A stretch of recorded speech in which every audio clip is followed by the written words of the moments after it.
All right. We have Janet Phelan, who has been gone for a couple of weeks. I will let her talk about whatever she wants to on that aspect, but she is here to do her part to bring information that we need to know. A lot of it unpleasant, but if we don't know it, it stays unpleasant. But there is hope if we get it out in the public, and that she does a great job at that. Author of her own story that tells her life in exile, and her events are actually unfolding before our eyes as well, mentioned in the book and are coming out. That is available from her website, if nothing else, janetphelan.com, Phelan. And welcome back, Janet. Yep, thank you.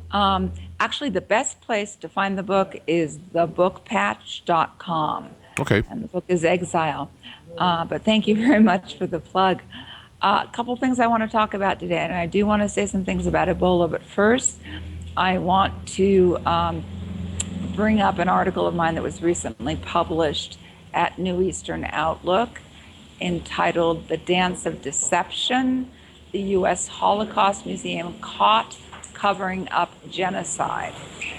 The U.S. Holocaust Museum has a government mandate to prevent genocide, and pursuant to that, the museum has what they call a committee of conscience, which is supposed to look at possible reports of genocide and, shall we say, swing into action. And I became aware of the duplicity involved now with the museum when I was contacted first by a woman in Florida named Barbara Stone. Barbara Stone, who is parenthetically a real estate attorney and also happens to be Jewish, is now on house arrest in Florida for allegedly taking her mother to lunch. And I'll let that sink in for a minute. Did you know that you could be arrested in the state of Florida if you take your mother to lunch? Now, your mother... Are the restaurants that bad there? I don't know that they have to institute. You know, they might be. Actually, we shouldn't joke about it, but certainly the police are that bad. Barbara Stone's mother, Helen, is under an adult guardianship, and she had been taken to the hospital, rushed to the hospital, actually, with all kinds of life-threatening illnesses, malnutrition, this, that, the other thing, dehydration, and she was. Barbara had been told she was recovering nicely and everything was, getting back to normal. And Barbara went to see her mother and found her on a feeding tube and not doing so well. So Barbara decided that she needed to get her mom some food. So she took her to Denny's, and allegedly. So, and this is where the story sort of begins. So Barbara is now has an electronic bracelet and is attempting to get some attention to what appears to be a rather grave miscarriage of justice. So she contacted the Holocaust Museum, specifically wondering if they could get involved here. And she got a real brush-off letter from Sarah Bloomfield, who's the museum's director.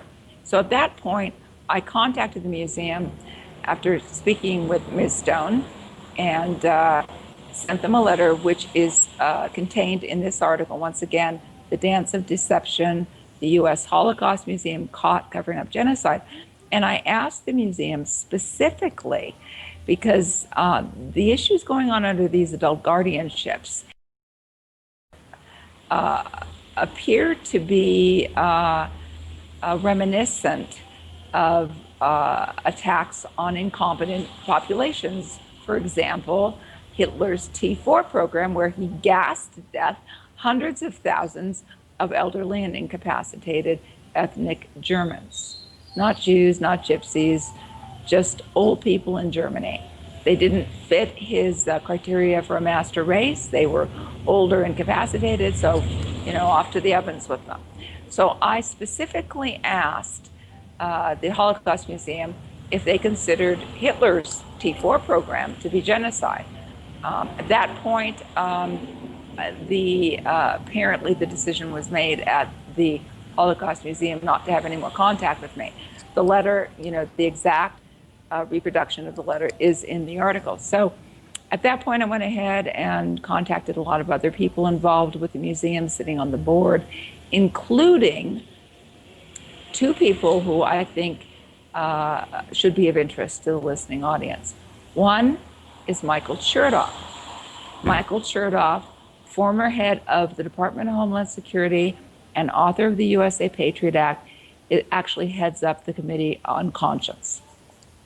I personally think that's rather like putting Himmler in charge of the Jewish Agency, considering what I believe Mr. Chertoff has actually done with that USA Patriot Act and with it, what he did during his tenure at the Department of Homeland Security. But nevertheless, he has been appointed and now sits on the heading up this board. So contacted him, spoke to his assistant, was told that by his assistant that Mr. Chertoff didn't really have time to read my email. So I also contacted Eli Wiesel, who sits on the board. Eli Wiesel, you may know, is a Holocaust survivor. He was a young boy during the Holocaust, and is also an author and a professor, and has written rather passionately about the Holocaust, what he witnessed, and also rather passionately about his perceptions of people who simply fail to take action when other people are endangered. And some of his writings are actually reproduced in the article. I was told by his assistant that he would not be interviewed on this subject of adult guardianship and whether or not what is being called now a Holocaust on the elderly and disabled in the U.S. would fit the purview of the museum. So there we have it. We have Eli Wiesel, Holocaust survivor and activist and author, in bed with Michael Chertoff, the head of Homeland Security, both of them keeping their lips pursed as to what is really happening to the elderly and disabled in the United States of America. I find this association to be one of those war makes strange bedfellows sort of association. Nevertheless, this is what we're dealing with now. And I also just want to mention that that their failure to respond at the museum, the leadership of the museum, including Eli Wiesel and Michael Chertoff, is, in my thinking, is fairly resonant of other failures to act and respond by the Jewish community when there was, for example, back in the 30s and 40s, when there was evidence that there was some hanky-panky going on over there in Eastern Europe and that people were dying. The Jewish leadership, including Stephen Wise, who was at that point head of the American Jewish Congress, just sat on the reports that Jews were being exterminated and, just didn't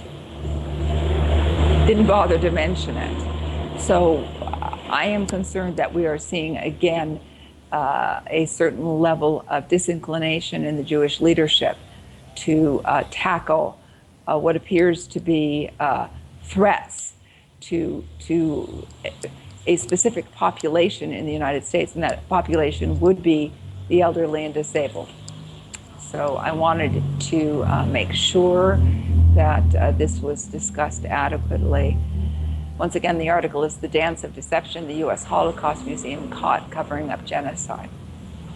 So that's part one. You still there, James? Yes, I'm still here. Okay. I mean, it doesn't surprise me this is happening. It doesn't mean I think it's okay or it's not a big, but it doesn't surprise me. When you say the head of Homeland Security, in doublespeak, that means like in head of Homeland Oppression Destruction. So he's doing his job. He's just taking it over to another place. Right. Well, I as the author of the USA Patriot Act, Michael Chertoff was responsible for, shall we say, dramatic changes to the legal system in the United States.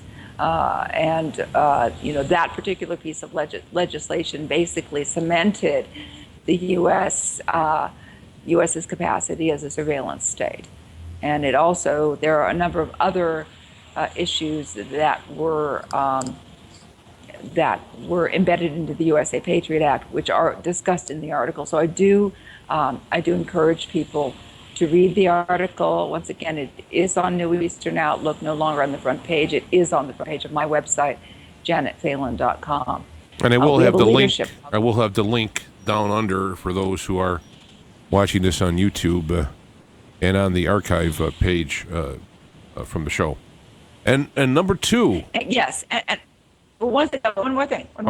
I do want to stress we have a leadership problem in this specific instance.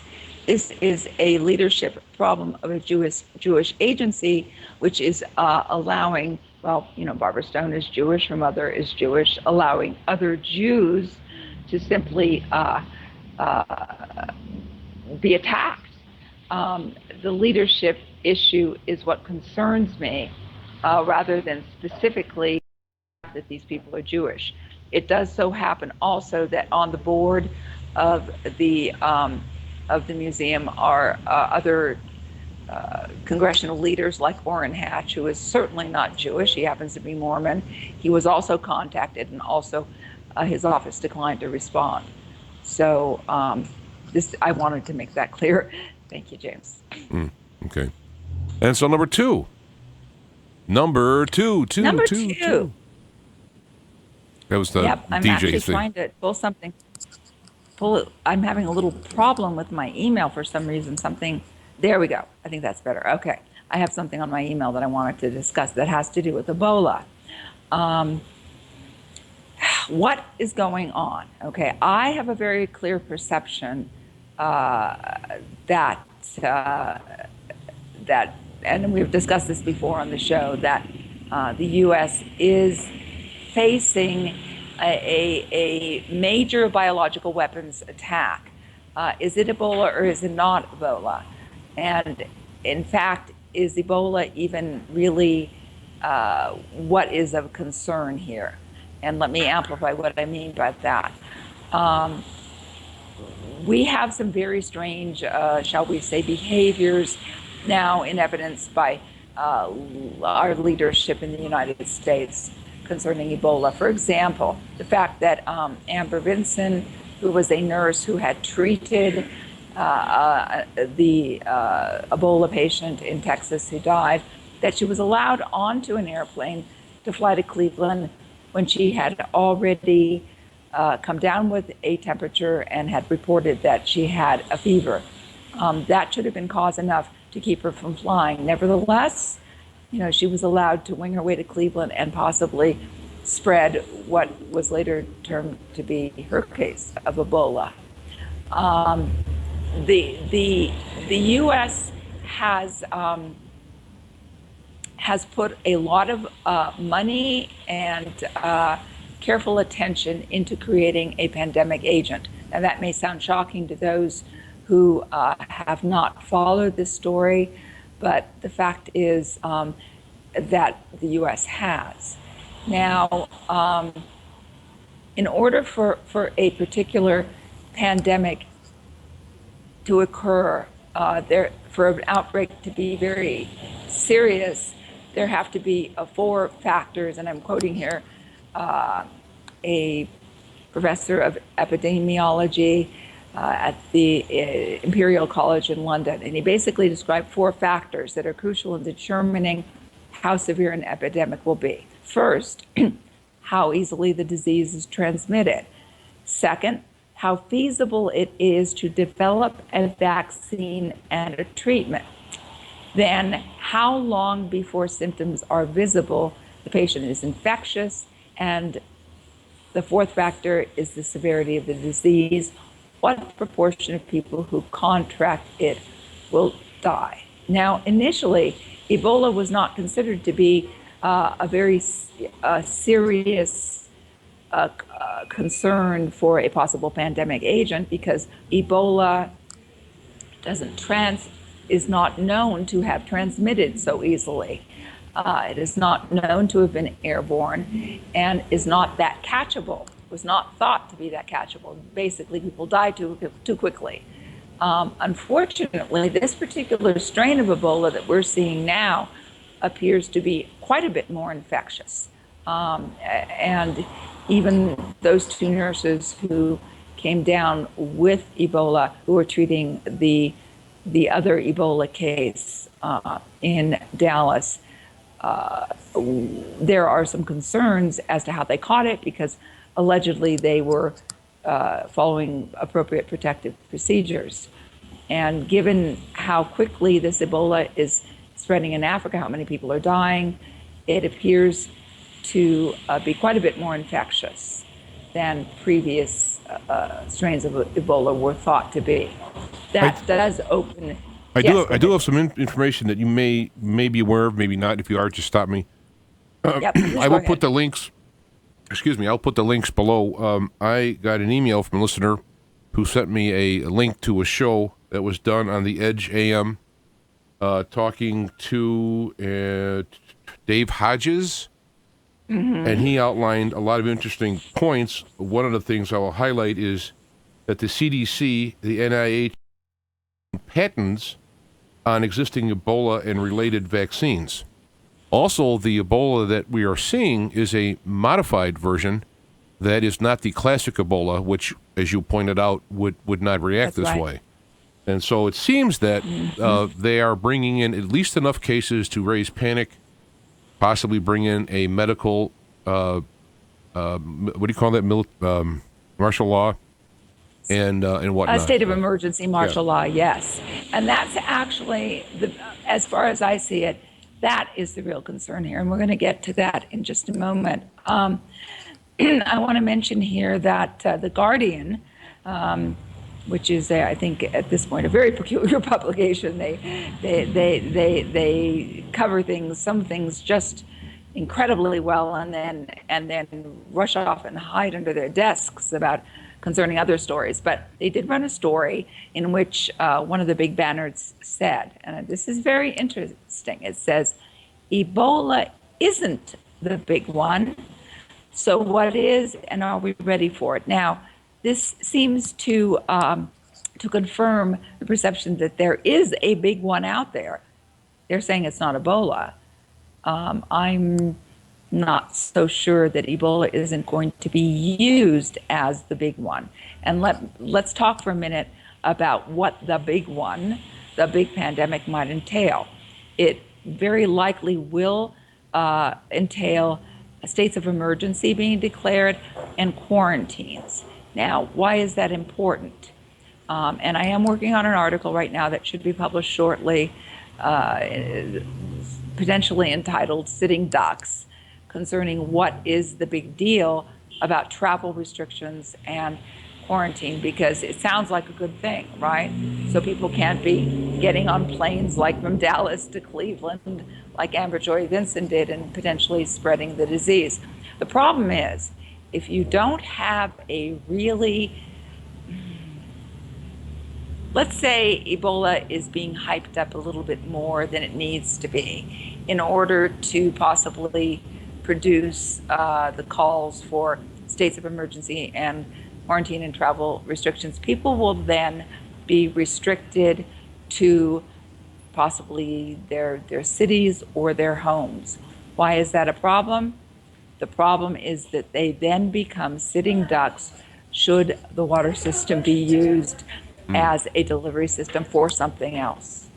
And this is of grave concern. Billions of dollars have been put into reconfiguring the water systems in the United States as potential delivery systems for biological and chemical warfare agents. And if the listening audience is not aware of the documentation of this, I can refer you to both two articles, Water as a Weapon, also Homeward Bound, both of them by me, which contain blueprints and proof that this has actually been done. So about a year ago, an MIT study came out discussing how important it would be, should there be a pandemic, to enforce travel restrictions and quarantine. And they did computer modeling and all kinds of things to prove how important that would be. Like I said, it sounds like a good idea to keep people from spreading a very infectious disease. However, if a disease is being hyped up to where it scares people, and believe me, Ebola is scary. I mean, people bleed from their mouths. It's a horrifying disease. And if people, are scared enough so that they readily accept quarantines, travel restrictions when it's possibly not so necessary, then they would become sitting ducks for a covertly delivered biological chemical attack through the water systems. I'm very concerned about this.